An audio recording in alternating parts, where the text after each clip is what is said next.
The smirk on Karen Whitmore's face said everything. She thought she had outsmarted everyone in Judge Judy's courtroom. Her perfectly glossed lips curved upward in that signature expression of smug superiority, the kind of smile that comes from someone who believes they've gotten away with something terrible. What happened in the next 12 seconds would wipe that smile off her face forever and create the most replayed moment in courtroom television history. But what Judge Judy said next didn't just embarrass Karen.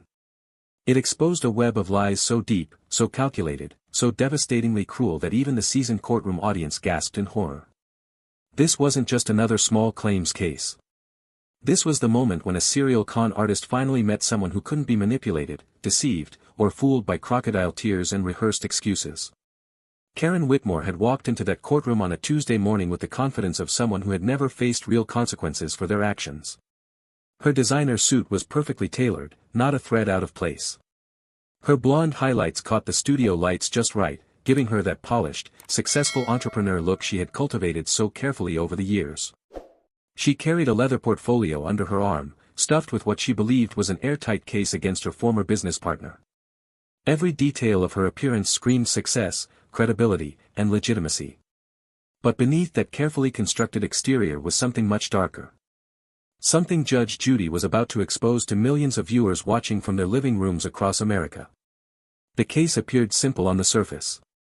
Karen was suing her former business partner, Jennifer Martinez, for $5,000. She claimed that Jennifer had sabotaged their joint online boutique venture through negligence and poor business decisions. Karen's lawsuit painted herself as the victim, the experienced entrepreneur who had tried to save a failing business while her incompetent partner dragged them both down. She had receipts, she had documentation, and she had that unshakable confidence that comes from someone who has successfully lied their way out of trouble before. What Karen didn't know was that Judge Judy had spent the previous night doing something that would seal her fate. Investigation. Deep, thorough, meticulous investigation that uncovered a pattern of behavior stretching back years. Before we show you the exact moment Karen's world collapsed, the precise second when that smirk transformed into horror, you need to smash that like button right now. Because what Judge Judy reveals will shock you to your core.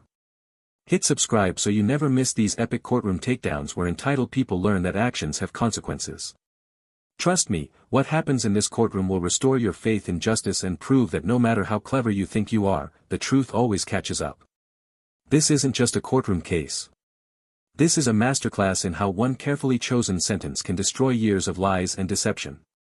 What Karen didn't know as she settled into the defendant's chair, adjusting her suit jacket and placing her portfolio on the table with theatrical precision, was that Judge Judy had uncovered documents Karen thought were destroyed forever. Bank statements that told a very different story than the one in Karen's lawsuit. Text messages that revealed her true character. Security footage from crucial business meetings that contradicted every word of her testimony. And most damning of all, an email. One single email that Karen had accidentally sent to the wrong person, an email that outlined her entire scheme in devastating detail. That email was sitting in Judge Judy's folder right now, waiting for the perfect moment to be revealed. And that moment was coming very, very soon. Judge Judy had seen thousands of liars walk through her courtroom doors over 25 years of television. She had developed an almost supernatural ability to spot con artists within the first 30 seconds of meeting them. The way they held themselves, the micro-expressions that flickered across their faces when they thought no one was watching, the carefully rehearsed answers that sounded just a little too perfect. Karen Whitmore had triggered every single alarm bell the moment she walked through the door. The entitled posture. The dismissive glance toward the plaintiff. The subtle smirk that suggested she knew something everyone else didn't. Judge Judy recognized that look. It was the look of a predator who believed they had successfully isolated their prey and was now moving in for the kill. But Karen had made one crucial miscalculation. She had assumed that Judge Judy was just another authority figure she could manipulate with her polished appearance and well-rehearsed victim narrative. Sitting across from Karen in the plaintiff's chair was Jennifer Martinez, and the contrast between the two women couldn't have been more stark. While Karen exuded confidence and control, Jennifer looked like someone who had been through hell. Her hands trembled slightly as she clutched a folder against her chest. Her eyes were red-rimmed from months of sleepless nights. Her clothes were neat but clearly not designer, the outfit of someone who had been counting every dollar while trying to survive financial devastation. Jennifer had invested her entire life savings into the business partnership with Karen. $45,000 that represented years of careful saving, sacrifice, and dreams of finally achieving financial independence. She had trusted Karen completely, viewing her as a mentor, a friend, and an experienced business partner who would guide her to success. Instead, Karen had systematically drained every penny from their joint account while gaslighting Jennifer about mysterious business expenses and market challenges. And when Jennifer finally started asking the wrong questions, demanding to see detailed accounting records, Karen had done something truly diabolical. She had filed a lawsuit against Jennifer first, claiming that Jennifer was the one who had mismanaged funds and destroyed their business.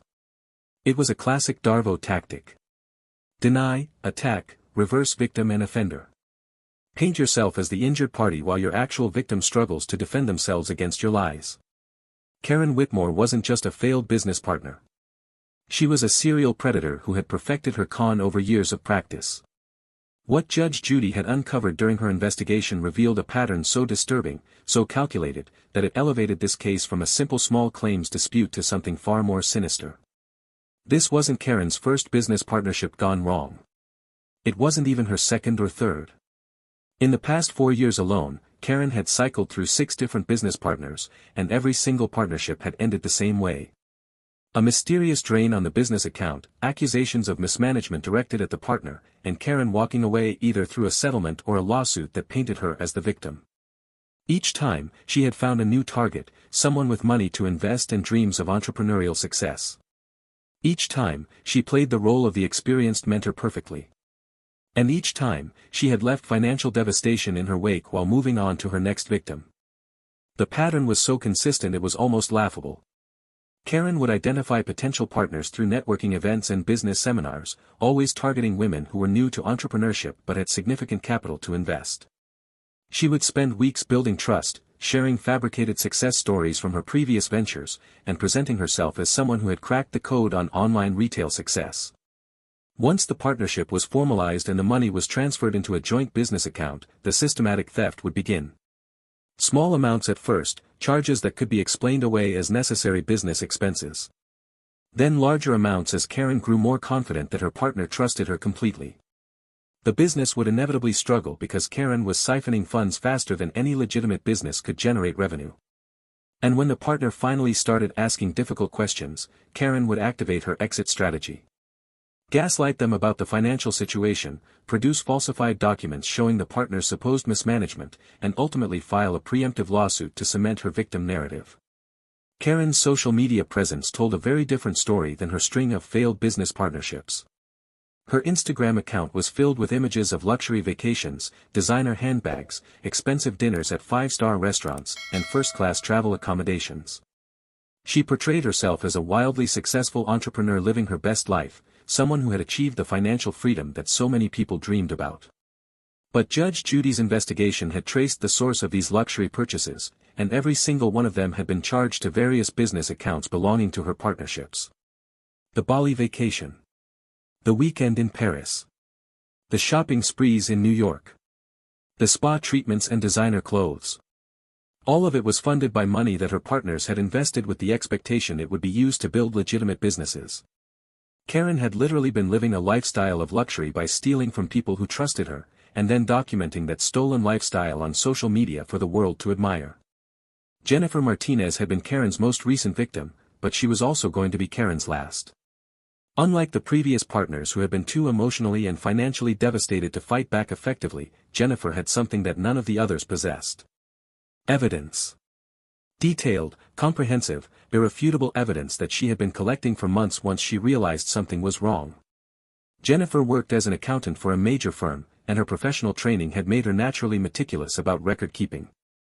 When the business started showing financial irregularities that didn't match Karen's explanations, Jennifer had begun her own quiet investigation. She had started keeping copies of every bank statement, every receipt, every email and text message. She had documented every conversation, every excuse, every promise that Karen made about returning funds or explaining expenses. And when Karen had accidentally sent that devastating email to Jennifer instead of to her boyfriend Derek, Jennifer had immediately forwarded it to her personal account and had it backed up on 3 different cloud storage services. That email was the smoking gun that would destroy Karen's entire defense. In it, Karen had laid out her complete strategy to her boyfriend with casual cruelty that was breathtaking in its callousness. She had written about how easy it was to manipulate Jennifer, how she had already extracted over $40,000 and was planning to drain the remaining funds within the next month. She had joked about Jennifer being so trusting and naive that she believed every excuse about business expenses and market challenges. Most damning of all, Karen had detailed her plan to file a lawsuit against Jennifer first, preemptively attacking her credibility and painting herself as the victim of Jennifer's supposed mismanagement. The email even included Karen's calculation of how much money she expected to gain from the lawsuit on top of what she had already stolen. It was a confession of fraud so complete, so detailed, that no amount of courtroom acting could explain it away. But Jennifer had even more evidence than just the email. She had enlisted the help of a friend who worked in IT security, and together they had recovered deleted text messages from the business phone account. Messages between Karen and Derek that showed them celebrating each successful theft. Messages where Karen mocked Jennifer for being stupid enough to trust her. Messages discussing luxury purchases they would make with the stolen money. Jennifer had also obtained security footage from a crucial business meeting where Karen had claimed she was negotiating a major wholesale deal for their online boutique. The footage showed Karen actually meeting with Derek at an expensive restaurant, charging a $300 meal to the business account while supposedly working on behalf of their partnership. Every lie that Karen had told was documented. Every fabricated business expense had been traced. Every manipulation had been recorded. Judge Judy's opening questions had been deceptively gentle, almost conversational. She had asked Karen about her business background, her experience in online retail, her understanding of partnership agreements and fiduciary responsibility. Karen had answered each question with increasing confidence, clearly believing she was educating this television judge about the complexities of modern business operations. Her tone had been condescending, with just enough fake respect to maintain plausible deniability. She would say things like "Your Honor" with the slightest emphasis that suggested she didn't really view Judge Judy as an authority figure at all. She would explain basic business concepts as if Judge Judy couldn't possibly understand them without Karen's patient guidance. Each answer was perfectly rehearsed, delivered with the smooth confidence of someone who had told the same lies so many times they had started to believe them themselves. The courtroom atmosphere had shifted subtly over the past few minutes, like the air pressure change before a storm. Judge Judy had moved from general questions about the business partnership to more specific inquiries about expenses and financial management. Karen had maintained her composure beautifully, producing receipts from her leather portfolio with the flourish of someone presenting winning lottery tickets. Each document was placed on the table with deliberate precision, each explanation delivered with the kind of patient condescension usually reserved for explaining complex topics to children. She was performing for the cameras, for the audience, and most importantly for the millions of viewers she assumed would see her as the wronged party in this business dispute. Jennifer sat quietly in the plaintiff's chair, her knuckles white from gripping her folder so tightly. She knew what was coming. She had reviewed the evidence with Judge Judy's producers before filming. She understood that this seemingly gentle questioning was actually a carefully constructed trap, and Karen was walking into it with the absolute confidence of someone who had no idea they were already caught. Judge Judy had been taking notes throughout Karen's testimony, occasionally glancing down at the thick folder in front of her. To Karen, these glances suggested uncertainty, perhaps even confusion about the complex business matters being discussed. Karen interpreted every pause, every moment of silence, as evidence that Judge Judy was struggling to keep up with the sophisticated details of entrepreneurial finance. This misinterpretation would prove to be Karen's fatal mistake. What Karen didn't understand was that Judge Judy had been a family court judge in New York for 25 years before her television career, handling thousands of cases involving fraud, embezzlement, and financial deception. She had seen every variation of Karen's con, heard every excuse, and developed an almost preternatural ability to let guilty people talk themselves into corners from which there was no escape. The gentle questioning wasn't confusing. It was a strategy. Judge Judy was giving Karen just enough rope to hang herself with, and Karen was eagerly accepting every inch of it. Then came the pivotal moment. Judge Judy looked up from her notes and asked about a specific business expense that had appeared on the bank statements. A luxury vacation to Bali charged to the business account for over $18,000. Karen didn't miss a beat. She had prepared for this question, anticipated it even, and had her explanation ready. She explained with practiced patience that it had been a business networking trip, essential for making connections with international suppliers and understanding global market trends for their online boutique. She produced receipts showing conference registrations and business dinner expenses.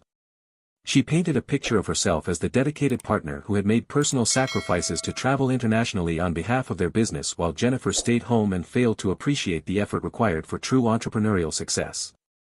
It was a masterful performance, delivered with just the right mix of professional pride and wounded dignity at having her business acumen questioned. Judge Judy nodded slowly, appearing to absorb this information. Then she asked a question that seemed innocent on the surface but would prove to be the first crack in Karen's carefully constructed facade. "Were you alone on this trip, Ms. Whitmore?" Karen hesitated for just a fraction of a second. It was barely noticeable, the slightest pause before answering, but Judge Judy caught it and so did the cameras. Karen recovered quickly, her voice steady as she explained that no, she hadn't traveled alone. She had brought her assistant, someone essential for managing the networking opportunities and business meetings that had filled her schedule during the trip. Derek Matthews, she said, was absolutely necessary for the trip's success. He had handled logistics, managed appointments, and assisted with the crucial business relationships that would supposedly benefit their online boutique. It was a reasonable explanation, the kind that might hold up under less scrutiny. But Judge Judy wasn't finished with her questions. Judge Judy paused again, looking down at her notes with an expression that Karen continued to misinterpret as confusion or uncertainty. The silence stretched for 5 seconds, then 10. In that silence, something remarkable happened. Karen's confidence, which had been building throughout her testimony, reached its absolute peak. She had explained away the Bali trip. She had documentation for her business expenses. She had maintained her composure under questioning. And in that moment, believing she had successfully navigated the most dangerous part of her testimony, Karen made the mistake that would immortalize her in courtroom television history. The smirk appeared on her face, starting small and then growing more pronounced as the seconds ticked by. It was the smile of someone who believed they had won, who thought they had successfully deceived everyone in the room. Karen turned slightly in her chair, just enough to catch the camera angle, and that smirk was captured in perfect high-definition clarity for millions of viewers to witness. The smirk said everything about who Karen really was. It revealed the contempt she felt for Jennifer, for the judicial process, for everyone who had believed her lies. It was the expression of a predator who thought they had successfully isolated and defeated their prey. Karen even glanced toward Jennifer with that smirk still firmly in place, a look that communicated her belief that she had gotten away with everything. The audience members closest to the defendant's table would later describe that moment in interviews, talking about how unsettling it was to see such naked arrogance on someone's face while they were actively lying under oath. The court stenographer, who had been recording testimony in various courtrooms for over 20 years, would later say she had never seen anything quite like the confidence radiating from Karen in that moment. It was the kind of arrogance that comes from someone who has successfully manipulated people so many times that they no longer believe they can be caught. Judge Judy remained looking at her documents, seemingly oblivious to Karen's smirk and the growing tension in the courtroom. The silence continued to stretch, now approaching 15 seconds of no one speaking. Karen's smirk grew even wider. She had interpreted Judge Judy's silence as the judge struggling to find a way to proceed, perhaps realizing that Karen's documentation and explanations were too solid to challenge effectively. In Karen's mind, this pause meant she had won. The lawsuit would go her way. She would walk out of this courtroom vindicated, $5,000 richer, and free to find her next victim. The smirk on her face was the smile of someone mentally counting their winnings and planning their celebration. But what happened next would prove that Karen had catastrophically misread the situation. Judge Judy looked up slowly from her documents, and anyone who had watched her show for more than a few episodes would have recognized the expression on her face. It was the look of a predator who had been patiently waiting for exactly the right moment to strike. Her eyes locked onto Karen with laser precision, and the temperature in the courtroom seemed to drop several degrees. The casual viewer might have thought Judge Judy was simply ready to move on to the next question, but the experienced audience members leaned forward in their seats. They knew what was coming.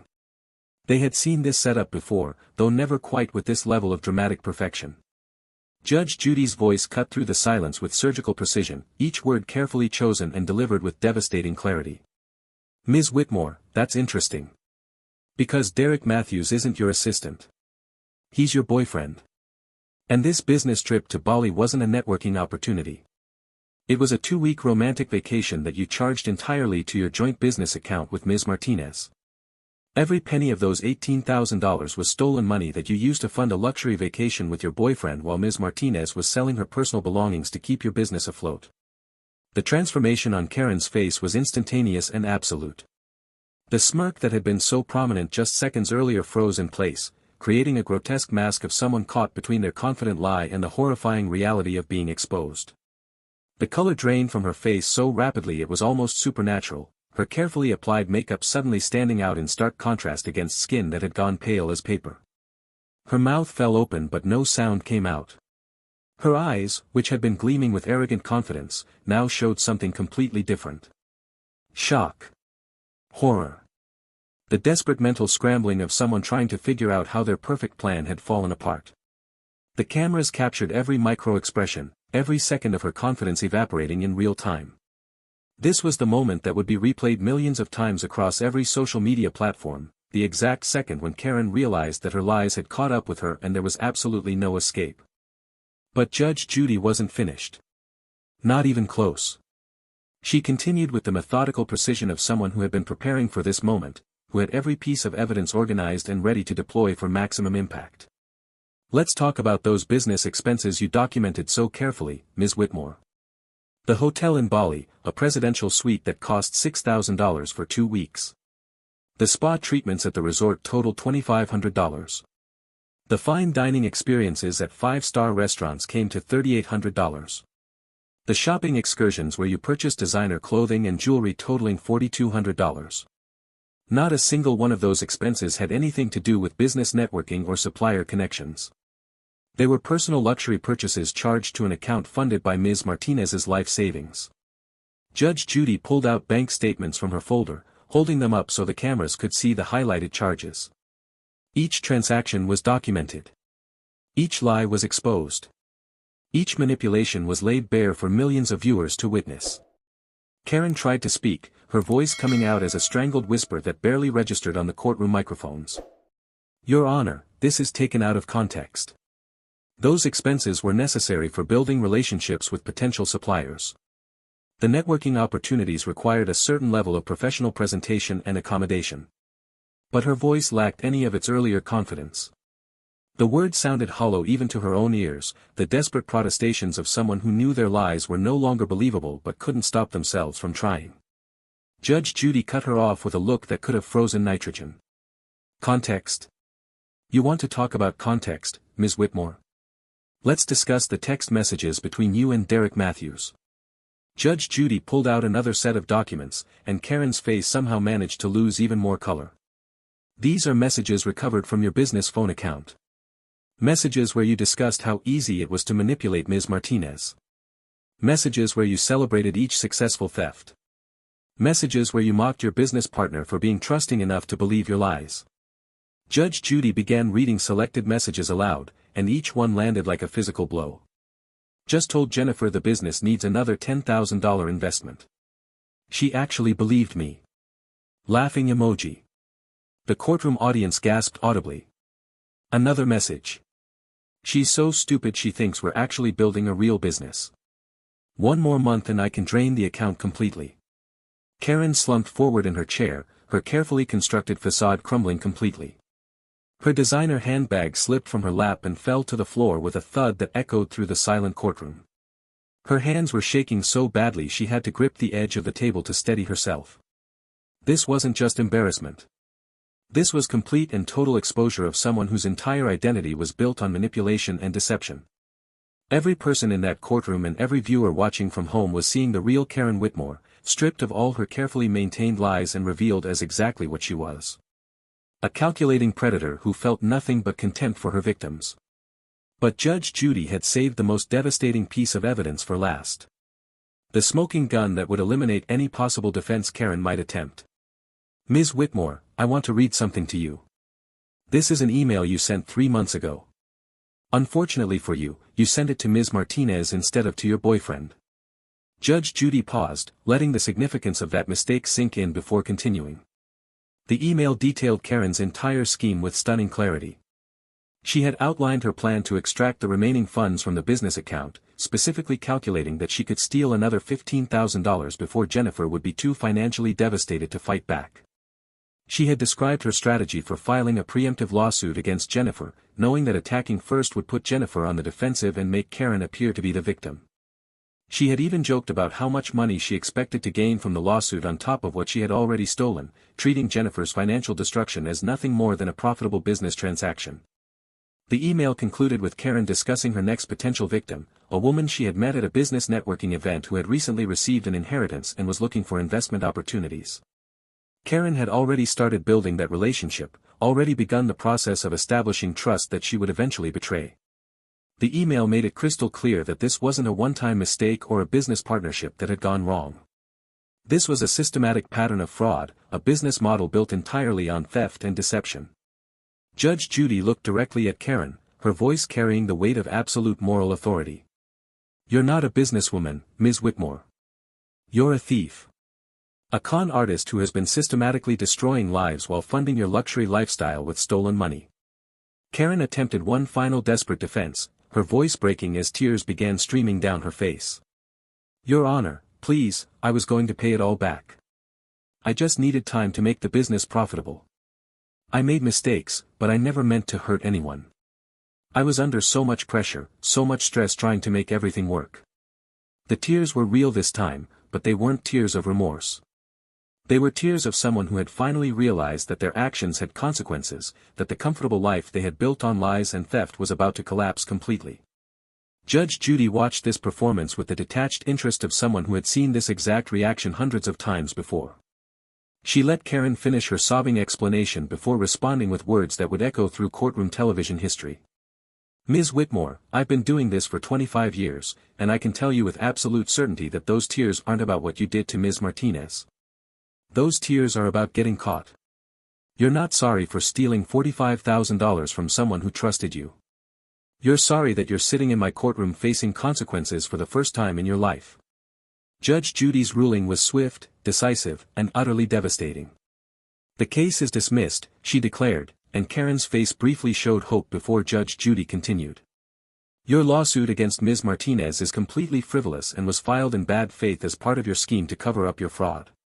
Ms. Martinez, you are awarded a judgment against Ms. Whitmore for $45,000 representing the full amount of your investment that was stolen. Additionally, you are awarded $15,000 in emotional damages for the months of gaslighting, manipulation, and psychological torture you endured. You are also awarded all court costs and legal fees. Total judgment, $62,000. Karen made a sound like she had been physically struck, a gasping sob that conveyed the weight of financial ruin crashing down on her. But Judge Judy still wasn't finished. "Furthermore, Ms. Whitmore, I am forwarding all evidence in this case to the District Attorney's Office for criminal prosecution. What you did wasn't just a civil matter.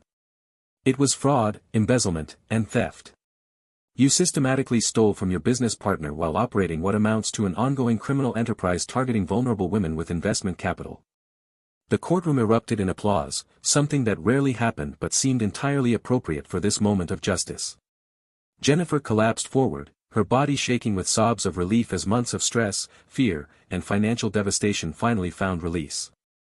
She had been vindicated completely, her truth validated in front of millions of witnesses. Karen sat frozen in her chair, the reality of her situation rendering her almost catatonic. In less than 10 minutes, she had gone from smirking confidence to complete destruction.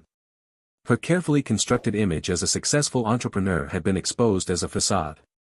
Her luxury lifestyle had been revealed as funded entirely by theft. Her future now included criminal prosecution, financial ruin, and the permanent stain of being exposed as a con artist on national television. The bailiff had to help Karen stand when Judge Judy dismissed the court, her legs too weak to support her weight as she was escorted from the courtroom. The designer suit that had looked so sharp when she entered now seemed like a costume, a prop from a performance that had ended in spectacular failure. Within minutes of the episode airing, social media exploded with reactions. The clip of Karen's smirk followed immediately by Judge Judy's devastating revelation became the most shared courtroom moment in internet history. The hashtag Karen smirk began trending worldwide within the first hour, accumulating over 50 million views across all platforms within 48 hours. The moment was dissected frame by frame, with commentators analyzing every micro-expression on Karen's face as her confidence transformed into horror. Memes proliferated showing Karen's smirk with captions like "the moment before disaster" and "this is my life now." The video was shared in business schools as an example of fraud detection, in law schools as an example of effective cross-examination, and in psychology courses as a case study in narcissistic personality disorder and the consequences of unchecked entitlement. But the social media storm was nothing compared to the real-world fallout that followed. Within 24 hours of the episode airing, all three of Karen's previous business partners had come forward with their own stories. They had been too intimidated, too financially devastated, or too embarrassed to pursue legal action before, but seeing Karen exposed on national television gave them the courage to seek justice. They contacted each other, compared notes, and discovered that Karen had used the exact same playbook with each of them.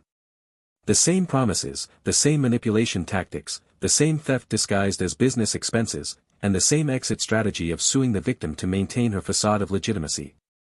Together, they filed a class action lawsuit seeking damages totaling over $127,000. More importantly, they provided evidence to the district attorney that showed a pattern of criminal behavior spanning 4 years. This wasn't a series of failed business partnerships. This was an organized fraud operation that Karen had been running with impunity until Jennifer Martinez had the courage and the evidence to expose her. 6 months after her appearance on Judge Judy, Karen Whitmore's life had been completely dismantled. She was facing criminal charges that carried a potential sentence of 5 to 10 years in prison. Her husband, who claimed he had no knowledge of her fraudulent activities, had filed for divorce and was seeking to distance himself from her legal troubles. Their shared assets had been frozen by court order pending restitution payments to her victims. The luxury lifestyle documented on her social media had vanished completely, replaced by the reality of someone facing prison time and financial ruin. She had been forced to declare bankruptcy, unable to pay the judgments against her and drowning in legal fees from both the criminal case and the multiple civil lawsuits. Her name had become synonymous with business fraud, making it impossible for her to ever work in any legitimate business capacity again. Every potential employer who searched her name would find that courtroom video, that infamous smirk, and the complete destruction that followed. Jennifer Martinez's recovery had taken a different path. With the $62,000 judgment and additional settlements from the class action lawsuit, she had been able to rebuild her financial stability. She started a new online business, this time as the sole owner, applying all the hard lessons she had learned from her experience with Karen. Her business focused on helping other entrepreneurs avoid partnership fraud, offering consulting services on due diligence, contract negotiation, and recognizing red flags in potential business relationships. She became an advocate for fraud victims, speaking at business conferences and appearing on podcasts to share her story and help others avoid similar situations. The Judge Judy episode had given her an unexpected platform, and she used it to turn her nightmare into something positive that could help protect others from predators like Karen. She often said in interviews that the smirk was the moment that saved her life, because it perfectly captured Karen's true nature and made it impossible for anyone to doubt who the real victim was. If this story of justice and accountability moved you, if you believe that Karen got exactly what she deserved for her years of fraud and manipulation, then smash that subscribe button right now. Hit the like button if you think Judge Judy delivered the perfect takedown of an entitled con artist who thought she was too clever to get caught. Comment "never smirk" at Judge Judy below if this video restored your faith that consequences are real and that karma always catches up with people who hurt others. Share this video with anyone who needs to see what happens when arrogance meets accountability. Because in Judge Judy's courtroom and in life, the truth always wins and justice always prevails. Next time, watch what happens when an entitled mother tries to sue her own daughter for $50,000, only to discover that Judge Judy has security footage revealing a secret that will destroy her case and expose her as the most manipulative parent ever caught on camera. Trust me, you will not believe what those cameras captured or how completely this mother's lies unravel in front of millions of viewers. Hit that notification bell so you never miss these moments when entitled people learn that Judge Judy sees everything, knows everything, and always delivers justice.